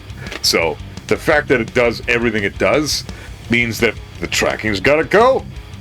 Fuck that shit. Fuck Dragunov. I hate this character. Still the strongest character in the game. You could argue this. You could also argue this. This is all correct. This is correct. You could argue this as well. Fuck, some people argue this. I disagree. But yeah, this is the correct placement in my opinion. Actually, this is the correct placement. I still think Dragunov is stronger than Jin. Jin was way more heavily represented in the Tekken World Tour Finals, but Dragunov's been way more heavily represented all throughout the goddamn year. And he's really not been nerfed much at all since the patch, since the beginning. So, huge bullshit, garbage character, fucking hate Dragunov. Kill him till he's dead. Victor must nerf. In fact, yeah, that's where I'm going to put Victor. Victor's while running 2 has way too much tracking. It shouldn't have any tracking. Again, while running 2s, Dragunov's, Shaheen's, and Victor's are all really good. All have insane tracking, but they're just too. That's ridiculous. Why? Why do those moves have tracking at all? Like maybe while running 2 could track to Victor's right, but it tracks a little bit to his left as well. You have to sidestep it right perfectly in order to dodge the fucking thing. And if they time it just a little bit off, then you get smoked by it. So it's too strong. And also, just standing 1+2, the counter hit mid. I think that should go to a high. It should either be -10 on block with no pushback, so you can get a jab punish for that bullshit, or it should go to a high so you can duck it. I honestly think that's what it should be. So, yeah, fuck that. Those two nerfs, I think, and down two in EI stance, but it's really only good against the wall, but holy fuck is it good against the wall. Down two does a little too much. So, Victor's, he's not, like, these guys are fucking nuts. These 5 characters are insane right now. But Victor he's not up there in the league with them. But he certainly needs some fucking nerfs. So, that's where I'd put him. There's one more character I want to talk about that I would put in must nerf, and I just realized that her image is not here. So, fuck. I chose a shitty tier list for this. But anyways, whatever, I guess we're gonna have to just deal with it. Xiaoyu. We're gonna talk about Xiaoyu now. She'd be right, like, I'd put her somewhere in this area. Probably just above Victor, right between Victor and Claudio. I would put Xiaoyu. So pretend there's a Xiaoyu right here, in this vicinity. I'm gonna put the mouse there so you get the idea that that's where I'm trying to lay Xiaoyu. For all the Xiaoyu mains that are watching right now, sorry this didn't have her photo, but also get fucked because Xiaoyu sucks ass.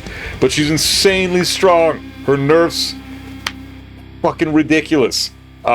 She's the last character I'm going to put in must nerf, but her nerfs are very straightforward. There's nothing to it, just get rid of the heat smash problem. Backturn heat smash should knock down on a hit. On block, when you are forced to deal with the hypnotist mix-up, the hypnotist needs to be toned down.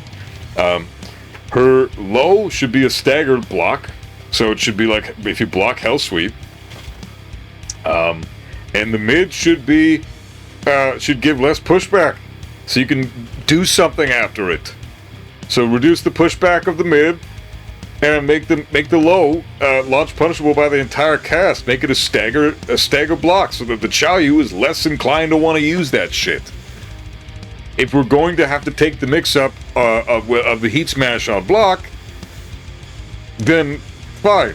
But since we have to take the mix-up on hit as well, if you're not going to get rid of that, fix the hypnotist shit I just mentioned. And even if you don't get rid of that, or even if you do get rid of the heat smash bullshit, you still have to get rid of the hypnotist bullshit because the mix-up is too strong right now on block. You're put in a position of an insanely powerful 50-50.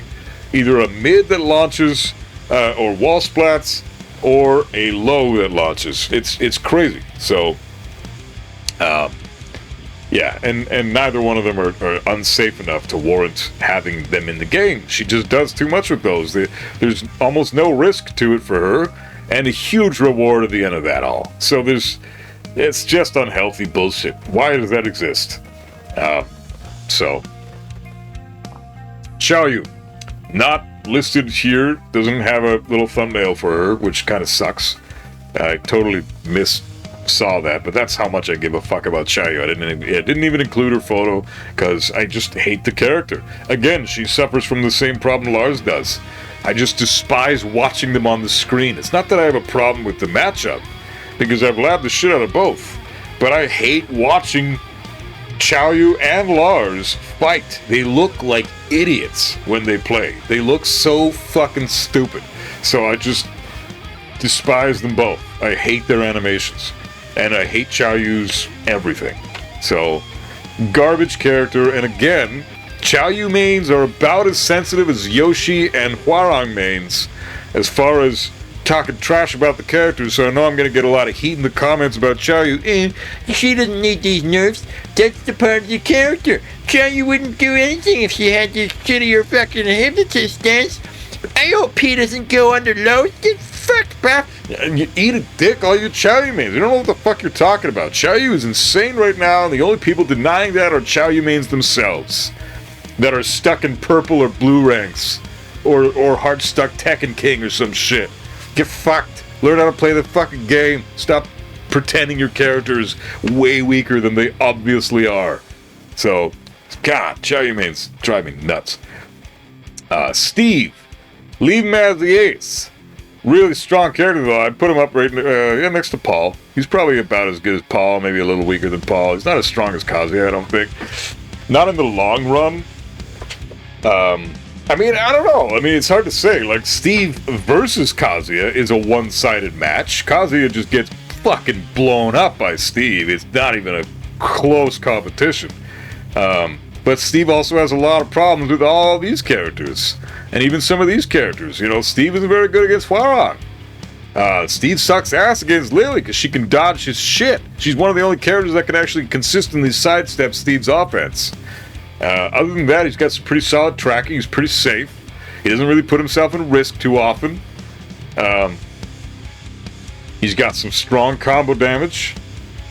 He's got some great pressure tools, decent armor moves.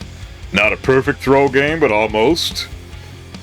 Yeah, his heat is crap, though. I would say if you're going to buff him,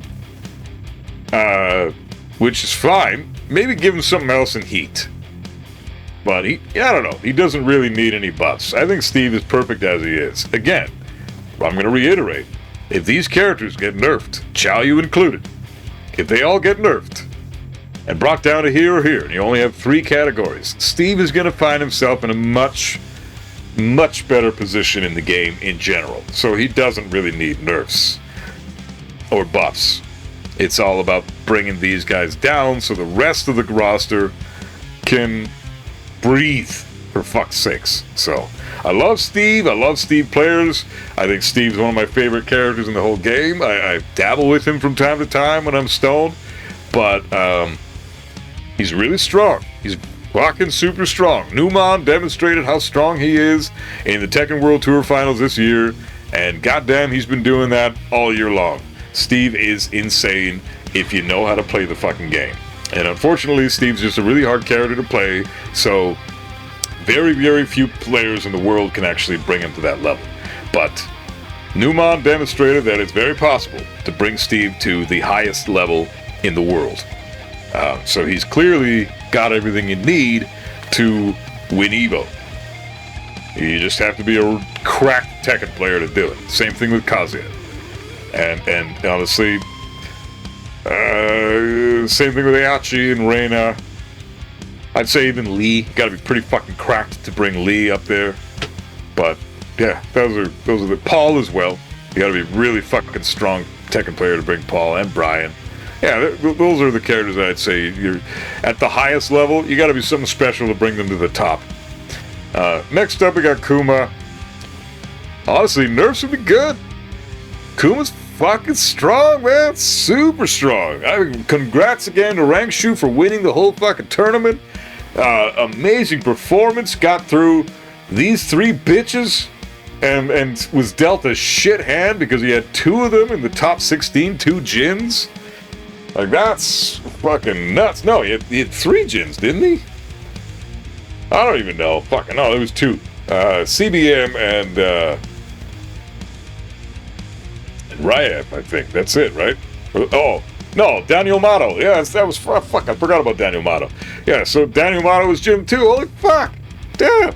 Fucking crazy. There's 3 Jins in the top 16. And he got through them all. He smoked them all for breakfast. That was so sick. Anyways, regardless, Kuma's really strong. And that's... I mean, everybody knows that. Insane Heat Smash and Bear Godfist is crazy. Those 2 things, plus his chip damage, plus he can delete gray health. I mean, that's crazy. So, Heat Smash, make it steppable. It shouldn't be as linear, as it shouldn't track as well as it does. It is so crazy how much that Heat Smash tracks. It's 13 frames to impact, which makes it even harder to step. So it's super fast. It should be steppable to at least one side. Preferably the same side that you have the Bear Godfist track to. So, or you know, you've got a mix-up option there. You get the Bear Godfist if you sidestep right, and you get the Heat Smash if you sidestep left. You know, give it that kind of a nerf. So far, both moves track really fucking well, so you're just stuck guarding all day. You can't sidestep shit. It's just Bear Godfist, Bear Godfist, Bear Godfist, Heat Smash. crazy chip damage, more bear pressure. Crazy shit. But yeah, I'd say, you know, Heat Smash, nerf, Bear God, this nerf. That's about it. Nerfs would be good. Again, though, he doesn't necessarily need them, but he could probably benefit from them. You know what? I'm gonna... Is Bryan stronger than Hwoarang? Yes. No. No. No. On paper, yes. But in practice, no. So I'm gonna say no. He's way too hard to pilot compared to Hwoarang. So no. Bryan is gonna stay there. Kuma is gonna go above Hwoarang because he's really easy to play and he's extremely effective at all levels, considering what he's got in Heat. But Lili still has that insane movement. And I think that trumps anything that Kuma has. So I'm confident that this is accurate for the nerfs would be good category. That's about where they should be at. Lee is next. I'm gonna leave them as they are. Put them probably. You know what? Fuck that. Top of needs buffs. Lee could use some buffs, I think. Just in Heat. He doesn't need anything outside of Heat. He's pretty fucking strong, but his Heat is trash. He gives him nothing, and his Heat Smash does no damage. You could buff the damage on his Heat Smash. That'd be great. Buff the range on it too. That'd be cool. So that'll be a nice start, and then maybe adding something to his Heat toolkit, because right now all he has is Heat Smash, and that's not even very good. So you're just going to be Heat dashing with Demon Paw most of the time, right? So Lee could use some buffs, but in this category, I think he's the strongest character. So I'm going to put him at the top. But he could definitely use some buffs. Just in Heat, though. Zafina is... Leave them as they are, and I think that's probably pretty good for Zafina. Yeah, she doesn't need shit. A lot of people just don't know how to play against the character. She's got crazy plus frames. Crazy fucking plus frames. But there's always every time you get those plus frames, she's going to... The loop will eventually end and you'll be able to take your turn. So, just... The key to beating Zafina is patience. It really is patience. You're just gonna have to take that fucking Scarecrow 1+2 into Tarantula down forward 1, into whatever the fuck, while running 1+2, into again Tarantula down forward 1, into Scarecrow shit, into Mantis down forward 1. The plus frames are all over the fucking place, but that's just the way the character is. You're just gonna have to learn how to circumvent that shit. She's not that hard to beat. She's got a lot of counterplay. It requires a lot of patience, and it requires correct movement, and people just aren't familiar enough with her moveset to really understand when to sidestep and when to duck. She's susceptible to sidestep on a lot of her moves. Down forward 1 from Tarantula can be sidestepped to the right, I think, and down forward 1 in Mantis can be sidestepped to the left, although those two might be reversed. I'm not sure. I think Mantis is left and Tarantula is right. I'm pretty fucking sure about that. But regardless, they can still clip you either way. So it's tricky to sidestep those moves, but you can. And then it's just a matter of familiarizing yourself with her move list. Like, I get caught with her Snake Edge a lot of the time because I just haven't seen the move enough, and so Snake Edge kills me a lot. But once you're familiar with that animation, it's a trash move. It's launch punishable by the whole cast if you block it. So it's the same thing with a lot of her moves. A lot of her shit is -13, -14, launch punishable. Even her Power Crush in Scarecrow stance is -15 on block. So yeah, she's got a lot of really good tools. So I think it's just a matter of, again, learning the matchup and being patient. She doesn't need any buffs. She certainly doesn't need any nerfs. Leave her alone. Reina, I'm going to put up here. I think she's stronger than Kazuya. She controls the neutral really, really well. You know what? Fuck. I'm going to put her up there. Actually, I think she's stronger than June. Not quite as strong as Bryan or Hwoarang, but she's up there with next to June, I think. She's really good. Reina's really fucking good. Best Mishima, unless you include this piece of shit, but I don't include Jin, because he's got 3/4 of the Mishima hallmarks, and even then, his electric is fucking weird. So he's got like 2.5 out of 4. That's not a Mishima. Anyways, Reina, her Raiden could use a slight tracking nerf. Cat hair in the mouth. Good shit. Thanks, Tabby. It's white, so I know it's the white cat's cat hair, but she's a little princess, and I fucking have this sweet old thing, so I don't even care that I have a cat hair on my mouth. Anyways, she's fucking really, really good with Raiden. 442, so it could just use a little bit of a nerf to the tracking. 442 Raiden's tracking could go down a little bit, even more than it already has. Besides that, she doesn't really need any nerfs. I don't think nerfs are necessary. But I certainly would understand if they did arrive, and her neutral game, her tracking, her pressure, Reina's got it all. She's an amazing character. You just have to be really good to play her. Effectively, at high level, like Tekken God and above. You gotta be really fucking good to advance in those ranks. Up to that point, players are getting their fucking asses kicked, apparently, because she's hard to play, and she doesn't really have anything that's super intuitive to pressure your opponent with if you're a lower ranked Reina, like Tekken Emperor and below. I mean, Tekken King, Tekken Emperor are not low ranks, they're very high ranks.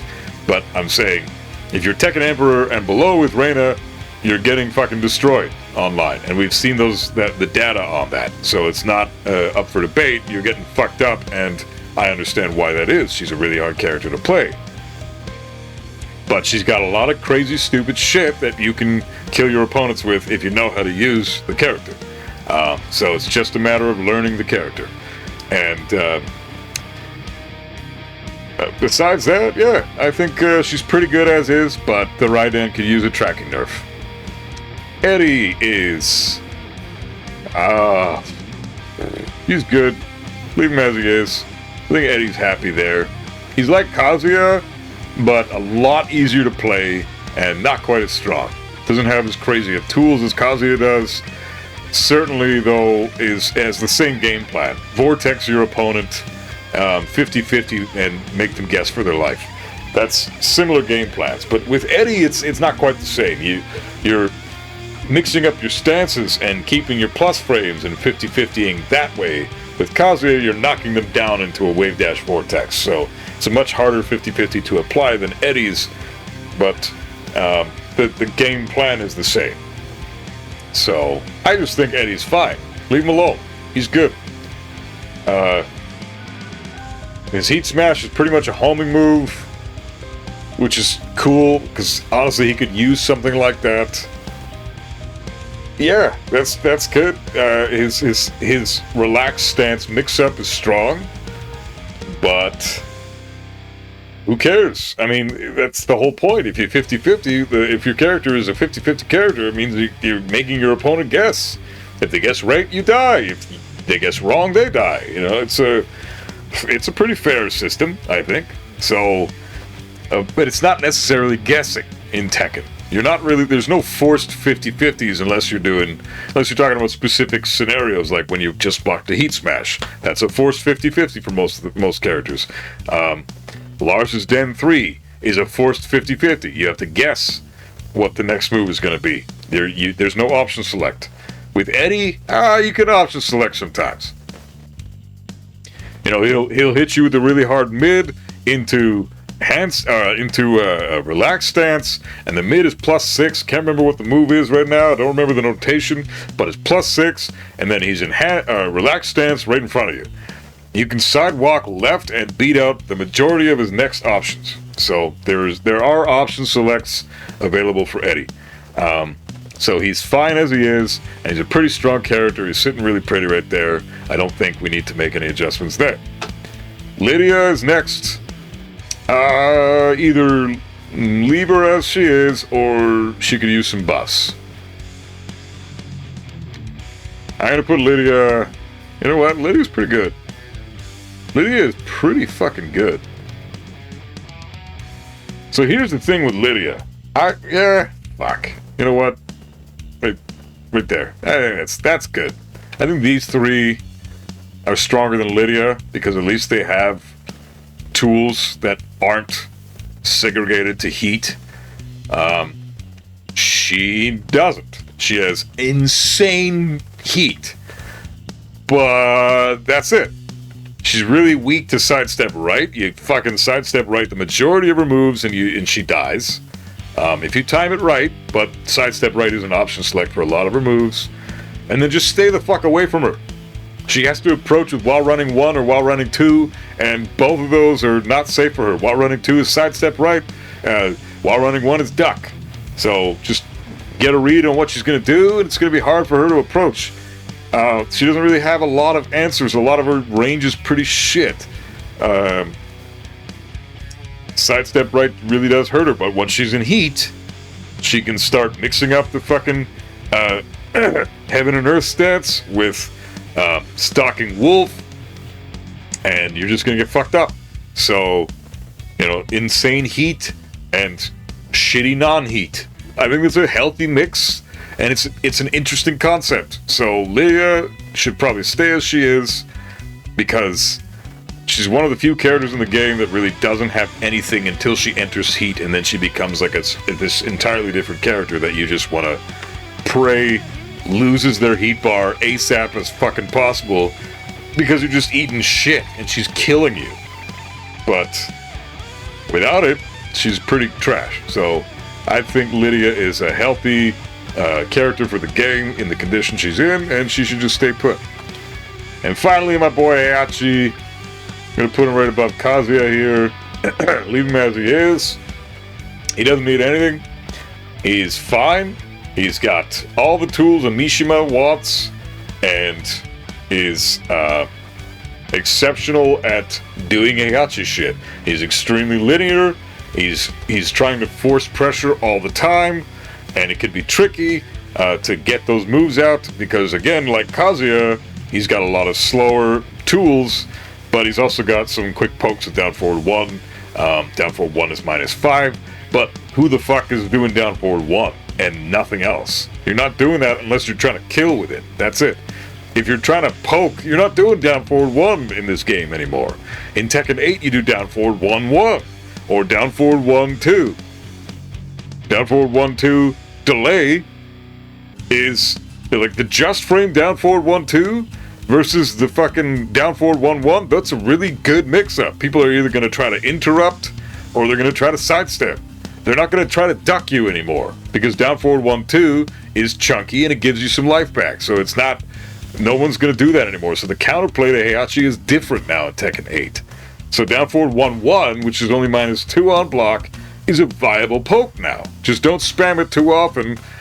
Make sure you mix it up healthily with down forward 1-2 with the delay. And you'll have a solid poke game. It's really solid neutral with Heihachi. Not like what any of these characters have, and not like what even some of these guys have. Some of these guys have better neutral games than Kazuya and Heihachi, but Heihachi still has a viable neutral game, unlike Kazuya. That's why I put him here. Again, Kazuya has better lows. Kazuya has a better 50-50. Kazuya has better mids. Kazuya has close, comparable damage, but not quite as strong as his dad's. Kazuya has better heat. Kazuya has more moves that track to the right side. So whereas with Heihachi, he's very linear to both sides. The thing about Heihachi that separates him from Kazuya and makes him a little stronger than Kazuya, in my mind, is his poking game. The fact that he has a neutral game and Kazuya doesn't is so valuable. And he's easier to pilot. Kazuya's trying to force the 50-50 into Vortex, and he's constantly relying on the electric, whereas Heihachi's not relying on the electric nearly as much, and his wave dash 50-50 pressure isn't really a thing in this game. You don't really have to wave dash pressure with Heihachi. So there's less execution going on. And because of the neutral game, it makes him easier to pilot in the neutral. So he's just an easier character to play with insane damage, some fucking great pressure tools, no tracking to really any side at all, a great counter hit game, a pretty decent set of heat tools, and all around just a solid character with, lackluster lows. But even then, his Hell Sweep, remember, launches on counter hit. And if they don't block the second hit of the Hell Sweep, which is a mix-up, then you can get a full launch that way too. So he still has a pretty good Hell Sweep. Plus, it tracks. His Hell Sweep tracks really well to both sides. So you can argue that he has not as good a Hell Sweep as Kazuya's, because it knocks down guaranteed every time, and it's terrifying. Not as good as Devil Jin's, because it full-on fucking launches every time. But it's still pretty strong, because it can launch sometimes. I've played many God of Destruction players with Heihachi, and I've launched them many times with a regular Hell Sweep, because they didn't block the second hit. Just because I kept hitting them and conditioned them with Hell Sweep while standing 4. Or Hell Sweep 1, which it actually, that wall splats. So if you do that against the wall, they're fucked. They don't want to get launched from the second hit of the Hell Sweep, so they duck, they get hit by the Thunder God Fist, and now they're wall splat for 1,000,000 damage. So, plus, for one round of every match, he's got a ridiculous Hell Sweep. So, his Hell Sweep becomes safe. And, he gets insane damage. And his chip damage, he can delete chip damage, and he doesn't output chip damage in Warrior Instinct mode anyways. And he has a 13-frame launcher guaranteed in Warrior Instinct mode. So he can punish a fuck ton more tools with down forward 2-1. Honestly, these two are interchangeable. You can swap them out between each other. But this is how close they are, in my opinion, in strength. And they're both very, very healthy levels right now. They're very well designed characters. Kazuya is much harder to pilot, so he's a little bit weaker in that sense. His inconsistency issues aren't necessarily something Heihachi has to deal with. You launch them one time with electric, you don't have to do multiple electrics in a combo to output insane damage. Kazuya, you kinda do. You're gonna drop that shit sometimes. And he doesn't output as much damage as Heihachi does. And he doesn't rely, or he doesn't have any pokes like Heihachi does, so he can't control the neutral. Down back 4 is a great low, but it's a slow low. So when you're getting poked in the face, and you want to get the fuck out of there, you need a good jab, or down forward 1, and you don't have that with Kazuya. So what are you gonna do? You can't do down back 4 to interrupt somebody's jab pressure. What the fuck are you gonna do? You gotta move out of the way, but good luck doing that when you get poked in the face. Heihachi can poke back. So he can threaten in the neutral. That's so valuable to have. It makes your opponent more apprehensive to approach you, because you can pressure them the same way they can pressure you. Kazuya has to pressure them in a different way. He has to condition them and make them respect him. Then he can throw out his big-ass moves, and then he becomes stronger than Heihachi. But in a 1-2 set, or a 1-3 set, or in a tournament setting, Heihachi, in my opinion, is the more viable character, because of everything I just said. And on top of that, just to cut it all off, he's got a 15-frame while splatting Heat Smash. So, come on. I mean, that right there, even though the Heat Smash is linear as fuck, that's enough reason to put him, above Kazuya already.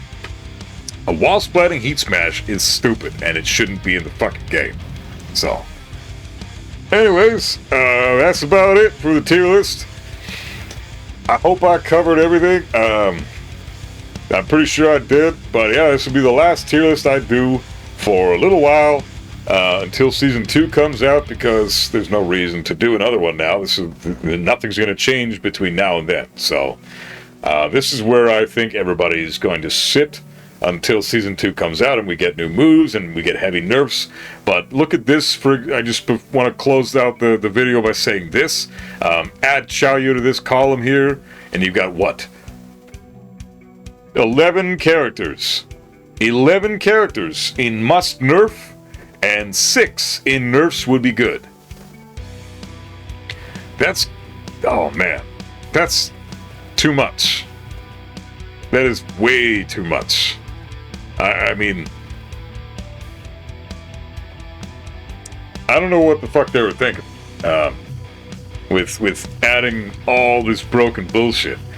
Like, these guys are all not in good position. These guys need to be toned the fuck down. There's no discussion to be had anymore. They're all insanely strong. All these characters. And these ones, you know, again, they don't need the nerfs, but could they use a couple? Yeah, sure, it wouldn't hurt. So you got arguably 17, 18 characters, or 17 characters in the game right now that are a problem. You know, 17 characters, at least 11 though. 11 characters for sure are a huge problem. And that's a third of the roster already. 1/3 of this game's roster is a broken pile of bullshit. And guess what? In Tekken God ranks and up, you don't see anybody but these guys. Like, it's just so frustrating. You only see the top tiers. And these guys, you see a lot of this shit too. And you see Kazuya, because he's super popular. And I'll run into the odd Devil Jin, because he's, again, quite popular. Lee's pretty popular too. Lars is pretty popular. But again, and Heihachi's extremely popular. But mostly I'm running into these fucking characters in Tekken God and above. So, I mean, obviously, they're super strong.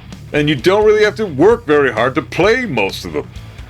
So, especially all the ones in the top tier, they don't need any skill whatsoever to pilot, and they bring you super fucking far. So, that's a testament to, you know, this game is very balanced compared to other fighting games, but could it be more balanced? And is it yet to become a perfect fighting game due to the balance and consistencies? Yes. And once they fix it, I think we're gonna fucking relish that in that moment when we finally have a perfectly balanced Tekken game, if that ever happens. It's gonna be fucking amazing. But that's all I got for today. Sorry it was a bit of a long one again, but you know, I like to talk. Sorry again to the Xiaoyu mains who didn't get to see their little bitch ass character in this little thumbnail up here. But whatever. She's trash anyways. So I appreciate everybody for hanging out and watching the video. Remember to leave a like and a comment below, because it really helps me out with the algorithm. The more likes and comments you guys leave, I don't give a shit if it's the shit emoji. Just leave a comment, press that like button, and the videos I make get shared out more on YouTube, and YouTube puts them out more for people to click on. So it would be sick if you help me out just by doing that. It'd be fucking awesome. So just do that. Subscribe, please. Hit that subscribe button. I know a lot of people that watch my videos aren't subscribed, so hit that fucking subscribe button, please. I appreciate it. I'm almost at 10,000 subs, and I would love to get there. So, yeah, much love, everyone. Have fun playing Tekken for Season 1 for the last few months of Season 1. Looking forward to Season 2. Congrats again to Hwoarang for winning the Tekken World Tour Finals with fucking Kuma. So sick. And that's all, guys. Much love. Keep rocking out. And keep gaming.